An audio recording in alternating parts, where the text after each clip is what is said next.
Hey everybody, we're back. This is Dr. Lushine. This is 483. This is our last one data analysis. This is week 2. So this week what we're going to attempt to do is identify and remove outliers, and then we're going to do annual analysis. So trending annually, well, per fiscal year, I should say, and with and without outliers. Just try to determine the performance of the safety program overall before we start narrowing it down to site and job title or policy, class code, or cause. As you can see on the screen, we did descriptive statistics last week.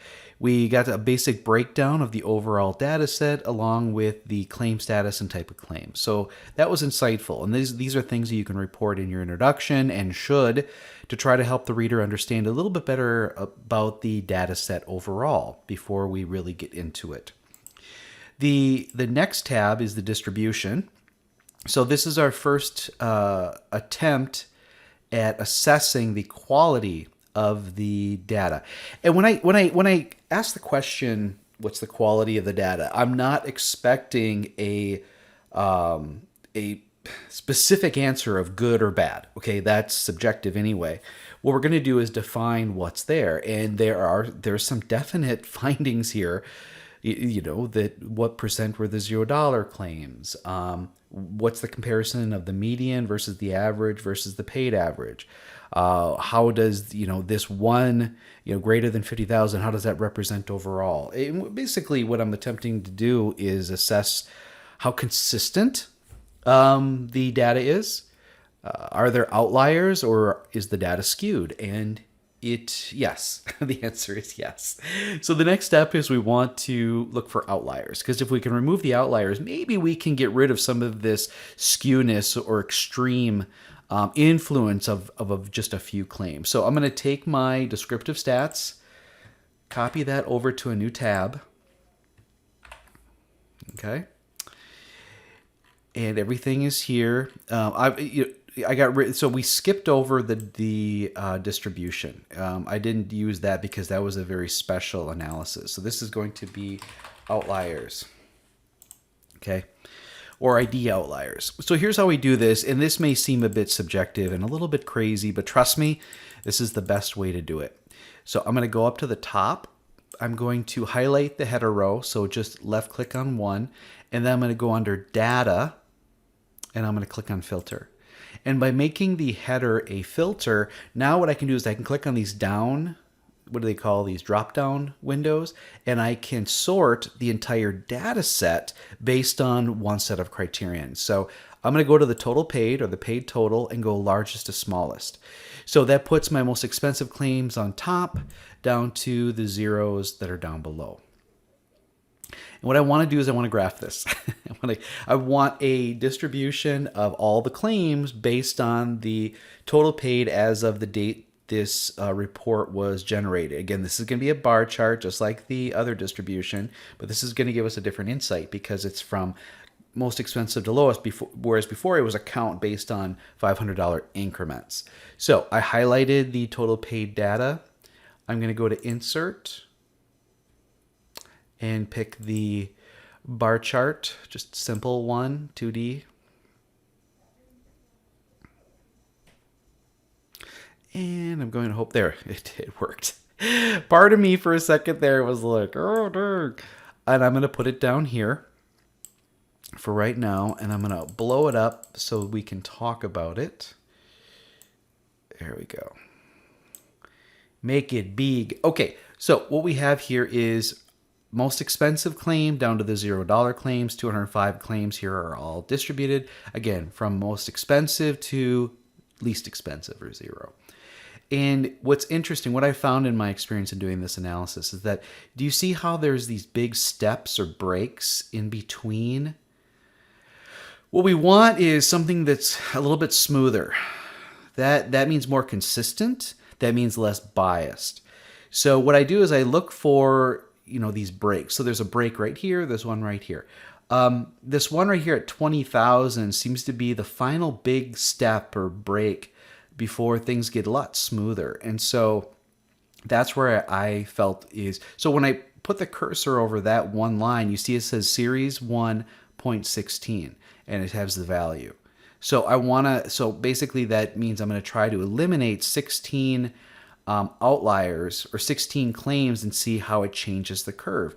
And to really get a good look at that, what I'm going to do is I'm going to copy what we just did over to a new tab.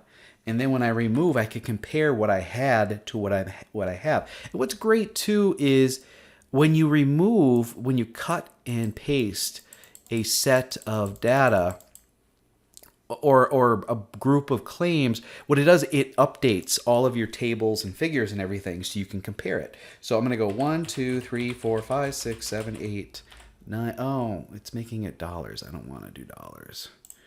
Let's turn that into general. There, now it's just numbers. I'm going to drag it all the way down until I get to 16. And these are going to be my outliers. So here's what I'm going to do. I'm going to always keep it here. So I'm going to highlight these rows 1 through 16 here. I'm going to do a Control X to cut. And then I'm going to scroll down to the bottom and I'm going to paste them down here.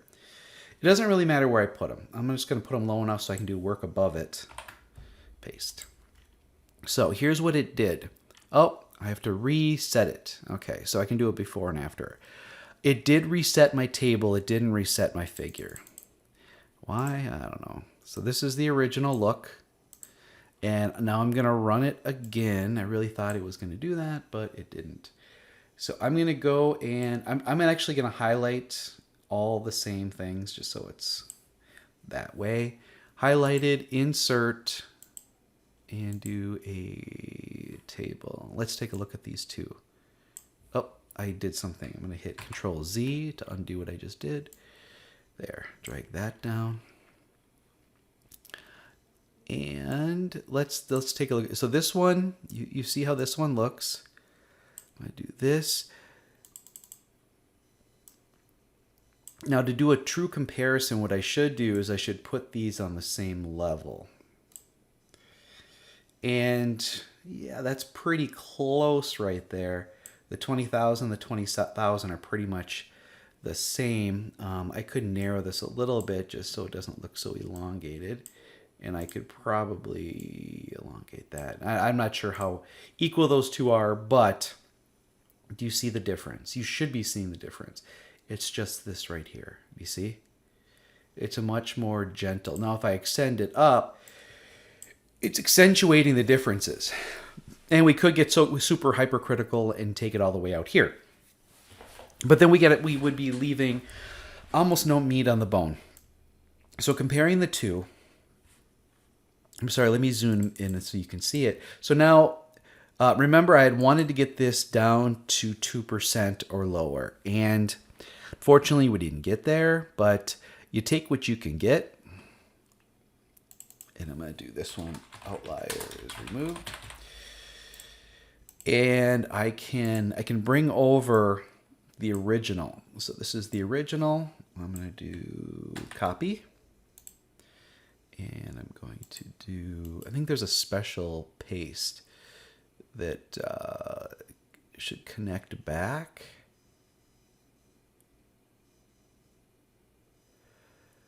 I wonder which one does it. I'm going to try that. Now I got to clean this up. I also need to clean this up too because we removed 16 of the claims. So it's 205 minus 16, which is it 189? So 16 would be 95, 205. Yeah, I think that's correct, actually. And now I need to clean this one up. So these are all, that's a percent. So, and this is good practice for you too. Currency, get rid of the pennies. This is a percent. We can leave that in 2 decimals. Money, money. Currency, get rid of that. And please use currency up here instead of the accounting. I don't like the way that looks. Please do that for me. These are both dollar amounts. So I'll go to currency, get rid of the pennies. These are both percentages. And percent. Okay. Now I can cover that. I can format as a table. I can do whatever I want with it, can't I? Get rid of the drop-down windows by going to data and turning off the filter. Do I have it center justified up here? I do. So I can fix that. All right, so they look a little bit different. I think it's because the font is different too. Yeah, I hate when it defaults to that. It's good at this point to go ahead and try to make it look good. Save you the time to try to figure it out later. All right, so we've got, this is 205, and these are the totals. This is 189 with the outliers removed. The difference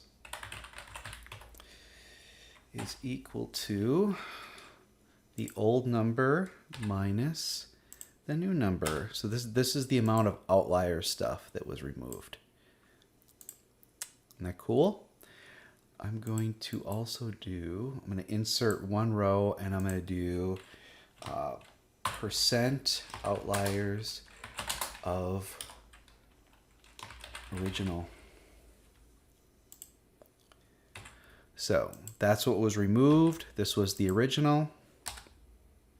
That needs to be a percent. Again, what we're doing is we're assessing the quality of the data. We removed just 16 claims, and you see now what they represented. This is what you'd be reporting in the results, not in the introduction. We've now begun the analysis. Before this, well, I guess the distribution was also part of it. It's also part of the analysis. Started analyzing it, assessing the quality of the data. Next, we're going to, look at, where we're going to study and trend the performance of the safety program. So this is the difference. Now we can look down here. Now the data down here needs a header row, so we know what we're looking at. And what we can do is we can now look at and compare, contrast. These are the most expensive claims. The question is, are these fundamentally different than the rest of them? Because they're so much more expensive. There are some people in our field who would say yes. Interesting, one medical claim. All the rest are indemnity claims. We have 1, 2, 3, and it reopened. So 4 are reopened out of the 16. Is that a higher percentage than what we had? Yeah, it is. It is. I guess you would assume that, wouldn't you? As far as occupations, 1, 2, 3, 4, 5, 6, 7, 8. Is that something on my screen, or is that in there? Really? Weird. 1, 2, 3, 4, 5, 6, 7, 8, 9, 10, 11. You guys seeing this? Assembler, assembly. Those should all be. You need consistency. Oh, that's really weird, isn't it? We'll have to look into that. Most of them, a majority of them, is from the assembly or assembler, but maybe it is different because now I'm looking at the codes here. Assembler. We'll have to look at it both from an occupation and a class code if we have enough occupation. That's interesting. What are the causes? Oh, the most expensive was a slip, trip, fall, cut, puncture, repetitive motion, material handling. Cut, puncture, scrape. Material handling, material handling, material handling, material handling, material handling, material handling. Okay. And we go over here in Madison. We've got an other. Interesting. Another other. Interesting. But they're all in Wisconsin. So 1, 2, 3, 4. 4 are from Madison. 1, 2, 3, 4, 5, 6, 7, 8, 9, 10 are from Poinet, and 2 are other. Interesting, interesting. What's detailed cause? Anything consistent here? Some strains and injuries. Cut, cut. Struck, strain. When what we might have to do too is actually read to see how accurate the entries were. So this is slip, trip, and fall. Walking to door, making table, and tripped and fell. Reaching out for table to break fall, heard a pop noise in the arm. Okay. It's a slip, trip, and fall, but they try to catch themselves. And so that's how they came about having a strain. This one, injured worker states puncture to right foot when a staple clip got stuck in shoe. Okay, that's a puncture. Injured worker states strained elbow due to repetitive use of tools. Okay, so that's a cumulative injury.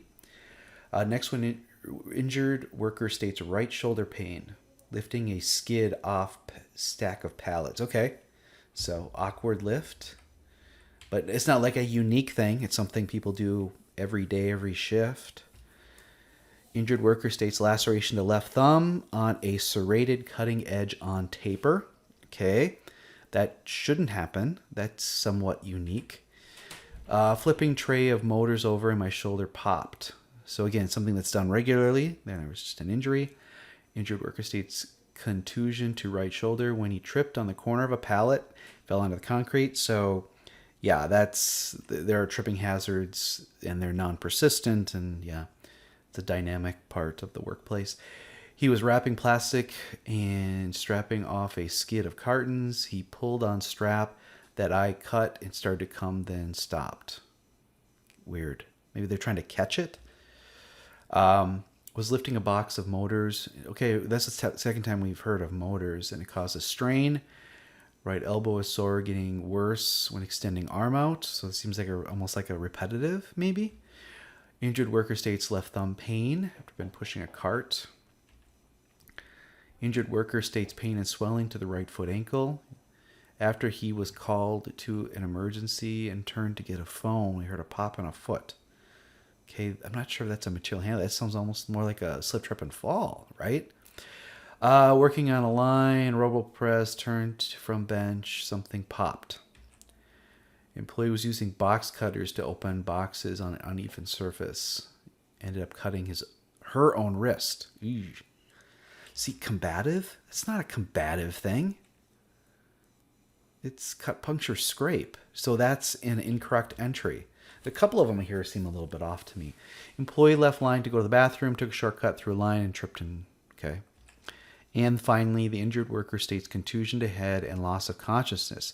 Fainted and hit head on table. Ow. Okay.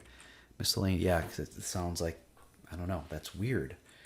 So, a couple of these seem unique or rare.